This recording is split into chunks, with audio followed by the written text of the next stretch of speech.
João capítulo 4, verso 13. Jesus respondeu e disse-lhe: qualquer que beber desta água tornará a ter sede, mas aquele que beber da água que eu lhe der, nunca terá sede, porque a água que eu lhe der se fará nele uma fonte de água a jorrar para a vida eterna. Jesus apresentou a vida eterna à mulher samaritana no capítulo 4 de João. Ele revelou a vida à mulher.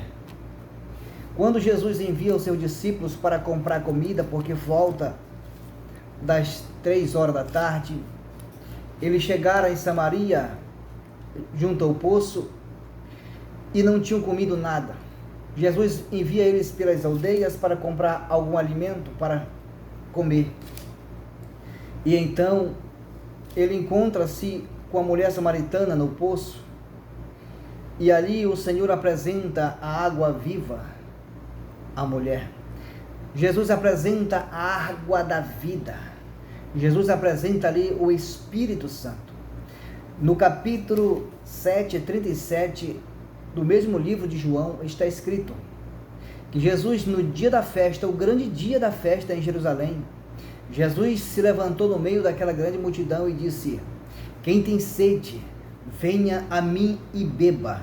E como diz as Escrituras, rios de águas vivas jorrarão do seu ventre para a vida eterna. E então a seguir diz: os judeus não compreenderam o que ele disse, mas ele falava do Espírito Santo, que ainda ia ser dado.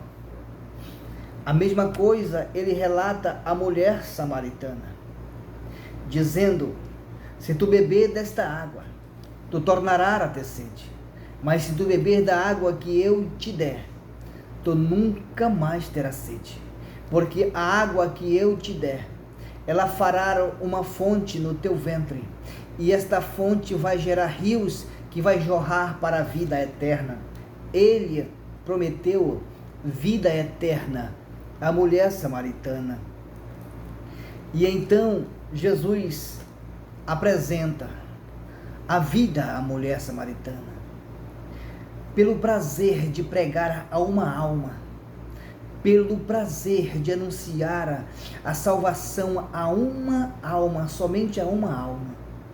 Porque quando os seus discípulos chegaram e disseram: está aqui, Senhor, coma, ele disse: uma comida eu tenho para comer, que é fazer a vontade de meu Pai. Os discípulos não entenderam. Achavam que ele tinha dado comida para ele, mas ele não tinha comido. Ele tinha pregado a palavra do Senhor. Ele estava satisfeito por pregar a palavra de Deus. Quando ele anuncia o reino de Deus, ele está realizando a vontade de Deus. Ele diz: a minha comida, o meu alimento é fazer a vontade do meu Pai. Somente a uma alma, somente a uma alma, a uma pessoa. Ele não tinha comido alimento para a sua carne, mas ele tinha se alimentado ao realizar a vontade de Deus. E então nós compreendemos, não tinha passado a fome da carne, mas tinha preenchido a sua alma pela vontade realizada do Pai, de anunciar o seu Espírito, que iria encher a terra, que ia encher os corações daqueles que crescem no seu nome. Então ele estava realizado por anunciar o Evangelho, por anunciar a palavra àquela mulher. E então ele diz: vai e chama o teu marido. Ela diz: eu não tenho marido. Ele disse: disseste com verdade, não tem marido, porque se tivesse 5 e o último que tu tem não é teu.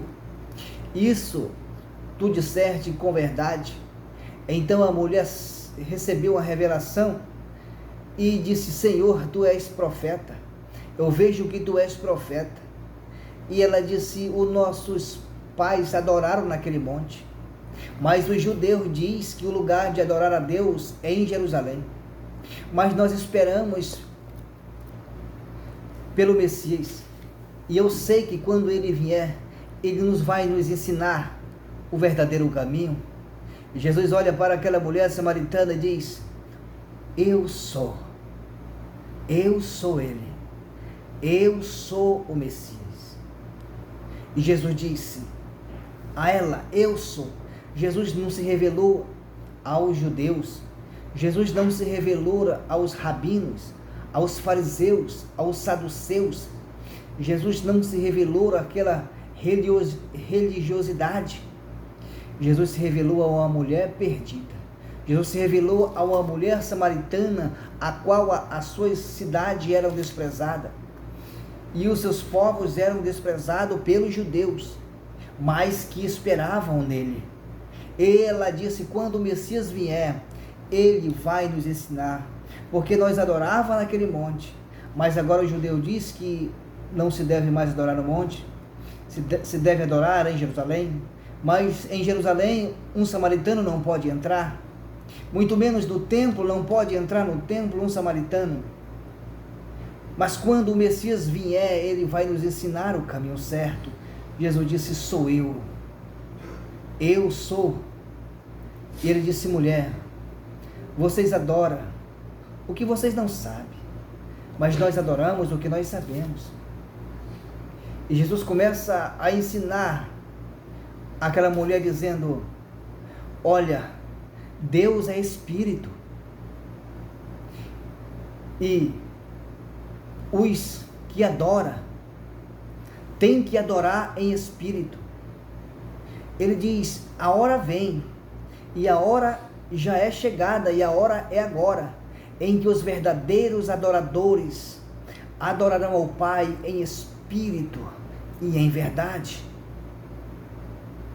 E então aqui está a questão da mensagem: Espírito e em verdade.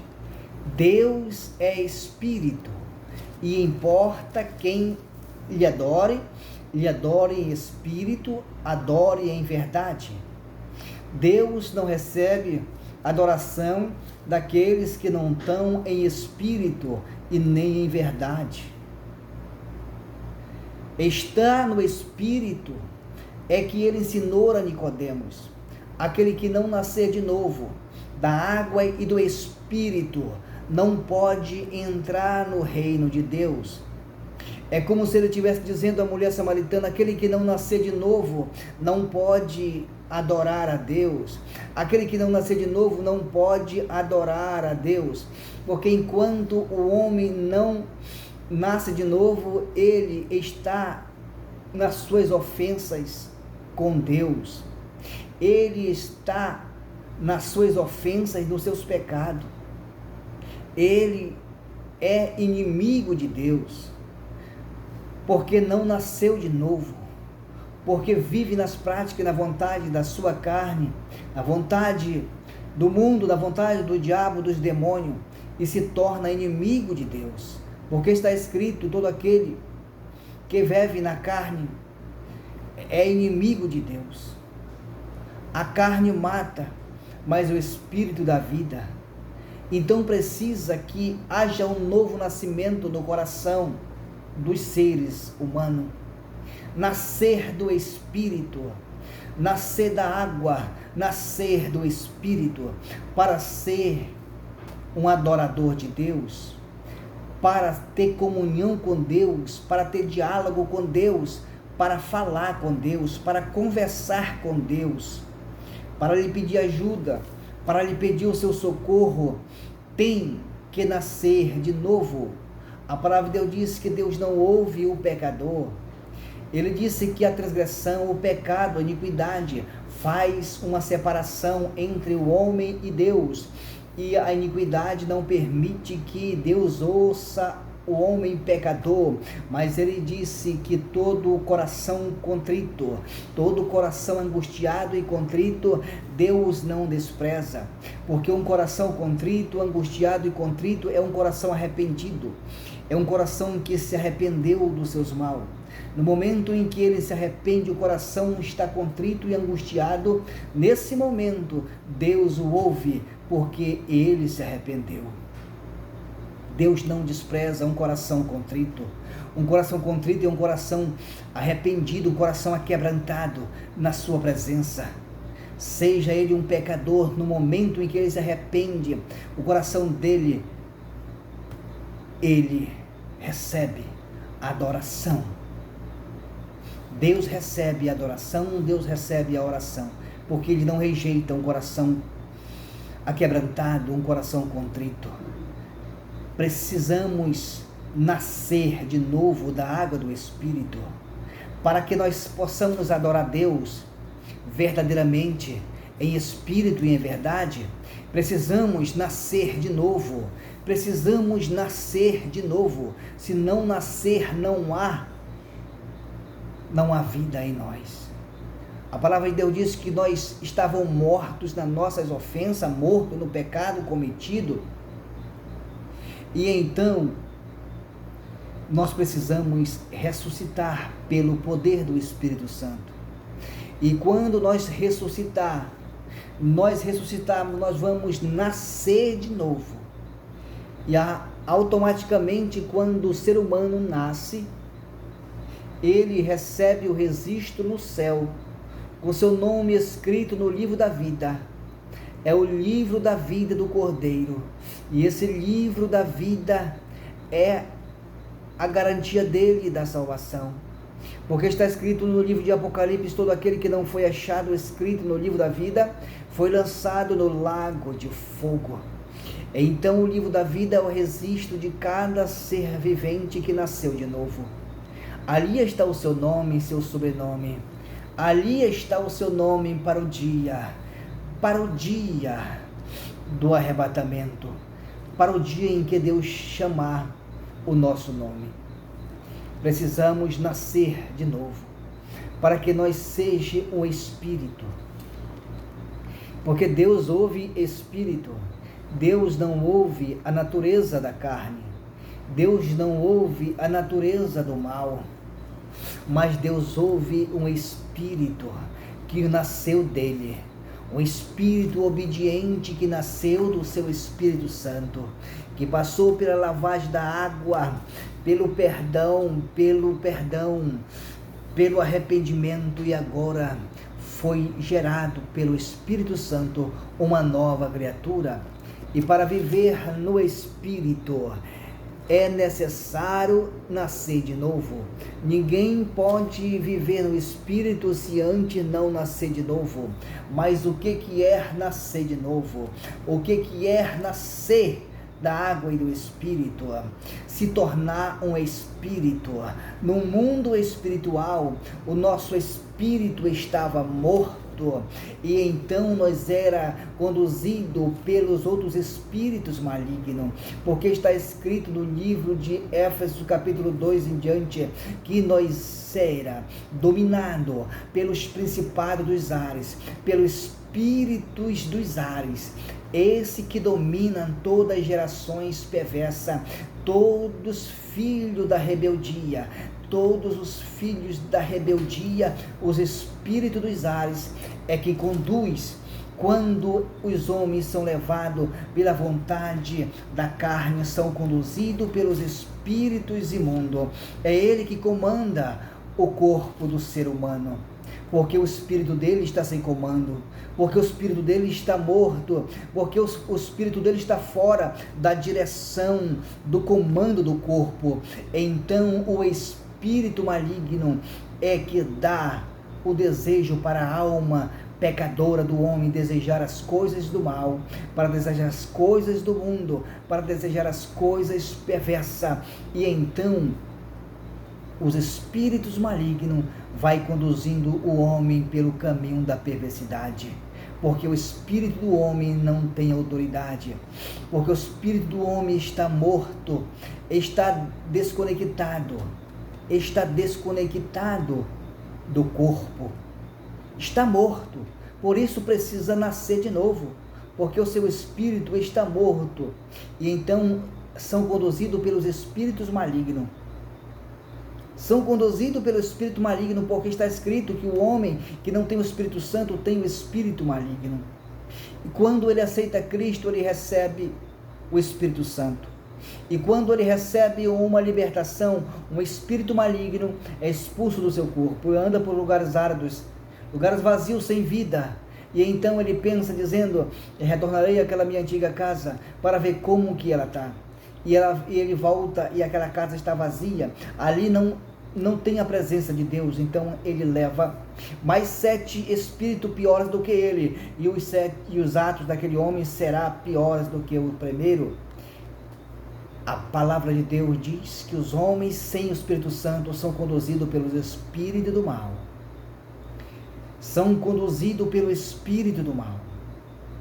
Sabemos que nós temos uma consciência. Sabemos que nós temos um juízo. Sabemos que nós temos uma alma. E nesta alma é que recebe as informações. Esta alma recebe as informações. Então a alma dos homens receberam a informação nela, que elas devem pecar, que elas devem fazer coisas terríveis, que elas devem fazer a violação da palavra de Deus. Então os espíritos malignos lançam sobre a alma uma influência para a violação da palavra de Deus. E como o homem ficou sujeito ao pecado, a alma dele está sujeita a obedecer às ordens, à voz dos espíritos malignos, enquanto o espírito do homem está morto do lado e não pode fazer nada. E então, o homem está morto sem o Espírito Santo. Agora, o homem ressuscita quando o Espírito Santo faz ele nascer de novo. E agora não vive mais só o Espírito do homem, agora o Espírito Santo está com ele, para ele vencer. Para ele vencer todo o mal. Então, a alma sujeita aos espíritos malignos só faz coisas que viola a palavra de Deus. Só faz coisas que violam a palavra de Deus, porque ele está sujeito aos espíritos imundos. Os espíritos imundos passam a informação para a alma dele, da forma que eles querem que ele faça. E então a alma dele passa a informação para o corpo, comando para o corpo, e o corpo executa a vontade do maligno.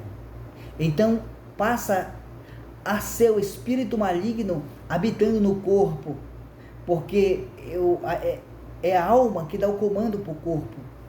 Sem a alma não há comando no corpo. Sem a alma o corpo está morto.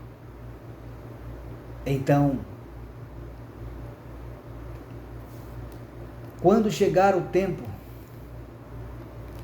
da ira de Deus sobre a terra, os dias de Apocalipse se cumprir na terra, naquele dia vai ser dias em que a terra vai estar corrompida. Jesus disse que assim como foi no dia de Noé, será também o dia da sua volta.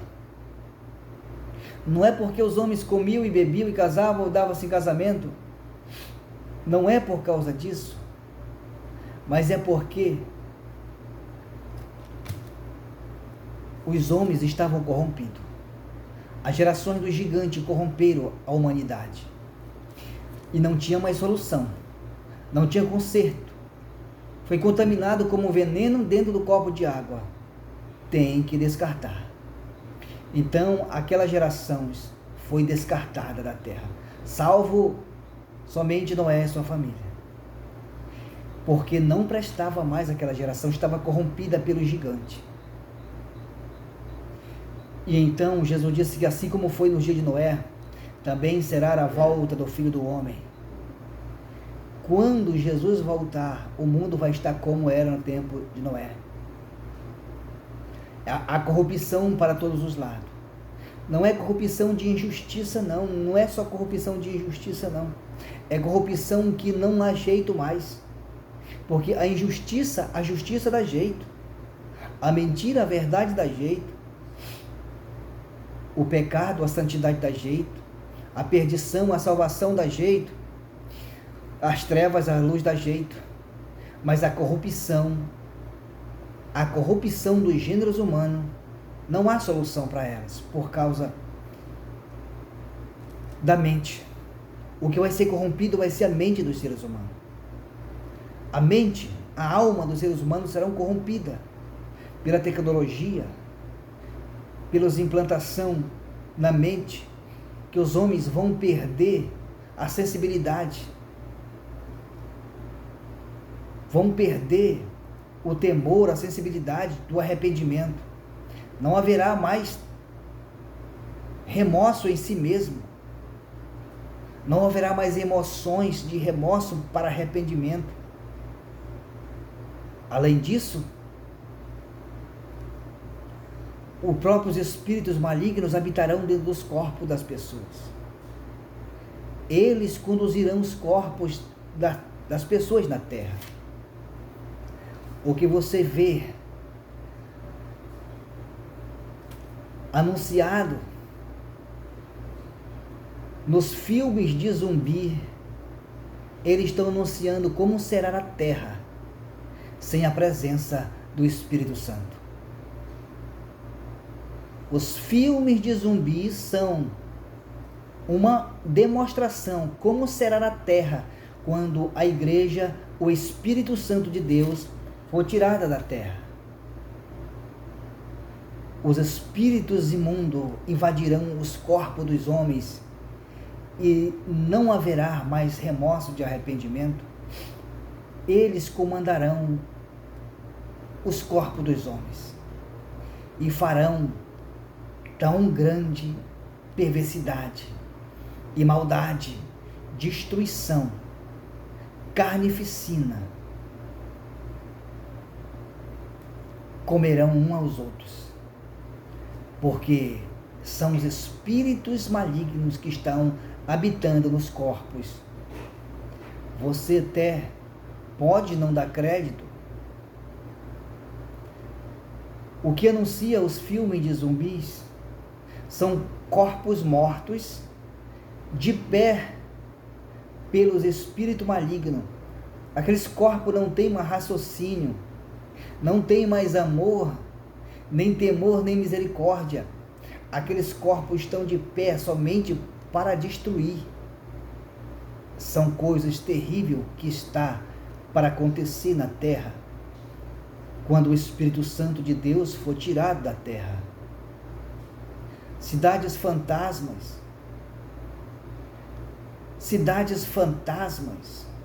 sem habitação, sem habitante, pestilência, mortandade, carnificina, mortalidade, massacre, matança em massa. A Bíblia diz que haverá um montão de corpos uns sobre os outros. Em qualquer lugar que for, os corpos humanos estarão uns sobre os outros. Não adianta fugir. Para onde fugir? O inimigo vai estar lá. A guerra foi pouca, a fome foi pouca, a pestilência foi pouca, a mortandade agora assola a terra.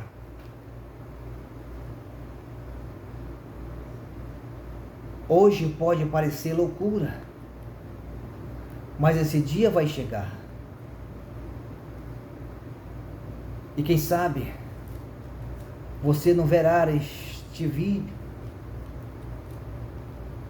uma dessas épocas, porque o sol vai aquecer 7 vezes mais a sua temperatura. Vai haver tempestades solares. Os raios solares vai queimar a terra. 7 vezes mais a sua temperatura será aquecida. Tempestades solares destruirão as espaçonaves que estão no espaço, os radares, destruirá os satélites. O mundo estará conectado nos satélites. O mundo estará conectado em tempo real, de um lado para o outro, no satélite. Os cabos de fibra ótica será eliminado com o tempo. Uma geração futura nem saberá o que são cabos de fibra ótica, somente recebendo a informação da internet pelo satélite. Mas em partir de um momento, no abrir e fechar de olho, tudo mudará. E então, pelas tempestades solares, pelo aquecimento 7 vezes mais do Sol, serão queimados todos os objetos que estão em órbita, como